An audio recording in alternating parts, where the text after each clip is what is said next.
You may have seen the many videos on YouTube talking about Max Verstappen's driving style, or why he's so fast. Today, though, I'm going to do a deep dive into the psychology of Max Verstappen to give F1 fans better insight into why he drives the way he does. But before I do that, it'll be much appreciated if you could help this video break through the YouTube algorithm by hitting the like and subscribe buttons below. All done? Thanks. Now let's get started. So as a psychologist, there's a trait I noticed about Verstappen that I'm not sure a lot of people have picked up on. The first time I noticed this trait was during a practice session in Austria, in the pressure cooker of the 2021 season. Lewis Hamilton was directly behind Max Verstappen out on the track, and Max got on his radio to his engineer to voice his frustration about why Lewis always seemed to be behind him. That was a big tell that the pressure and frustration of racing against Hamilton over the past 7 races had gotten to Max, but it also betrayed a sense of entitlement and shows he doesn't like being challenged. Future interviews Max has given adds weight to this theory.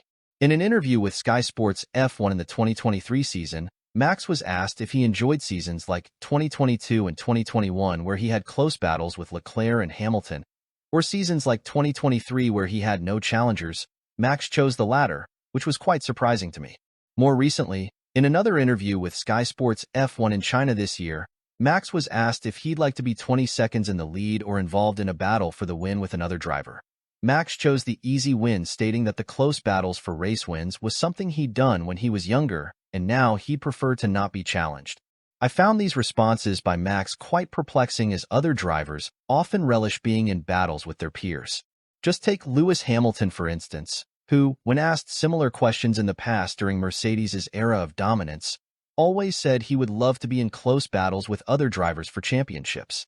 In a way, I can understand Max not enjoying the 2021 season because of all the hopes, pressures, and expectations put on him by others in the Formula One community to dethrone Hamilton, but to say that he enjoyed a non-competitive season like 2023 more than he did the battles he had with Charles Leclerc in 2022 is, quite frankly, mind-blowing.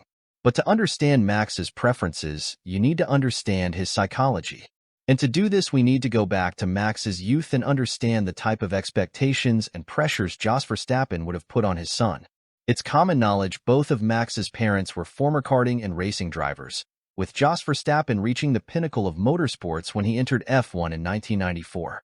Jos Verstappen took an active role in Max's development in karting, and as such there was probably a huge amount of expectation placed on Max, given the levels of knowledge Verstappen Sr. would have imparted on him.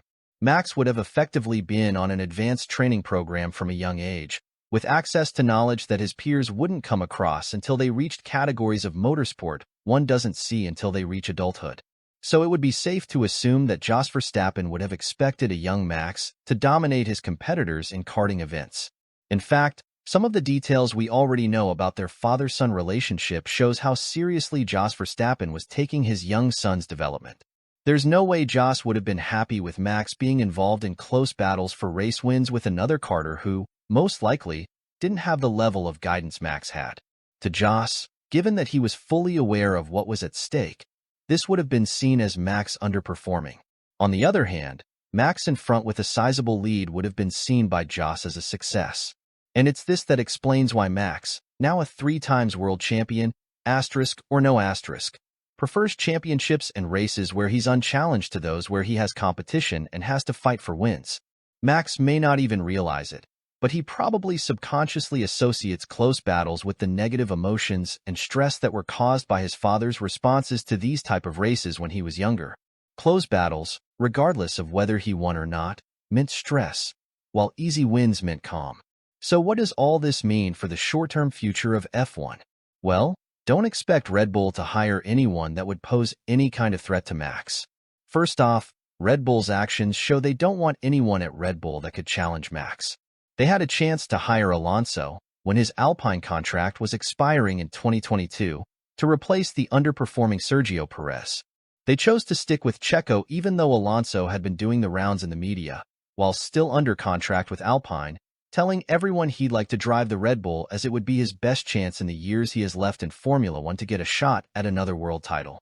Second of all, Max himself doesn't want any competition at Red Bull and seems to be going out of his way to make sure he remains unchallenged at the Milton Keynes-based outfit. The latest news is that Max's management team do not want Carlos Sainz, who's looking for a team for the 2025 season, in the second Red Bull seat. This is quite surprising, because although he lost to Sainz in the qualifying head-to-head battle when the two were teammates at Toro Rosso in 2015, he beat Carlos resoundingly on points in the races. So don't hold your breath for Red Bull to hire a top-level driver in the near future who'll be able to battle with Max for race wins. The best we can hope for is for other teams to develop their cars to be on par with the Red Bull.